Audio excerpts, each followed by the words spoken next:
আজকে আমি মার সাথে জিমে গিয়েছিলাম। এরপরে আমি কিছু কিছু ব্যায়াম করলাম আমার মার সাথে। এই যে দেখো আমি ট্রেডমিল করছি আর মা আমার থেকে 100 কিলোমিটার বেড়ে আছে। তার মানে বুঝো আমার মা কত এক্সারসাইজ করতে পারে। এরপরে আমি এখন কমাই দিচ্ছি। আর এখন আমি একটা মজার কাহিনী ঘটছে। আমি দেখে ভাবছি মনে হয় আরেকটা মানুষ। আমি ক্ষুধায় শেষ হয়ে গেলাম। আর পানি আসে না। কখন যে পানি খাবো। এতে পড়ছি আমরা রেস্টুরেন্টে। এখন খাওয়া দাওয়া চলবে। তো আমি একটু লাফালাফি করলাম, একটা চিঠি পাঠিয়ে দিই আমার গ্রামের বাড়িতে। আর এই হচ্ছে সেই রেস্টুরেন্টটা।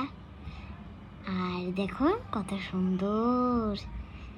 আর দেখেন ঝুড়ির মধ্যে আলু দিয়ে রাখছে।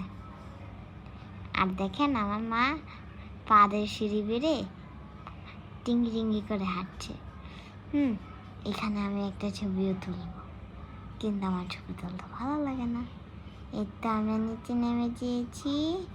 এখন আমরা চলে যাব। ওই যে সামনে একটা মুখ দেখতে পাচ্ছেন, এই যাচ্ছে মুখ আর এটা হচ্ছে নাক। এখন চলে গেছে। এখন আমরা বের হয়ে যাব এই রেস্টুরেন্ট থেকে। রিক্সা উঠে গেলাম।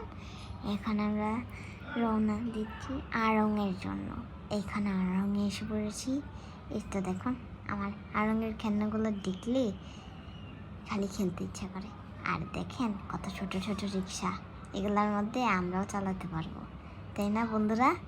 এটা আমরা এখানে চিঠি পাঠাবো, সারাক্ষণ চিঠি পাঠাবো। কিনে নিয়ে যাই একটা, তাহলেই চিঠি পাঠানো যাবে, তাইলে আর মানুষ পাঠাইতে হবে না। এই দেখেন একটা পেঁচা আমার দিকে তাকায় আছে।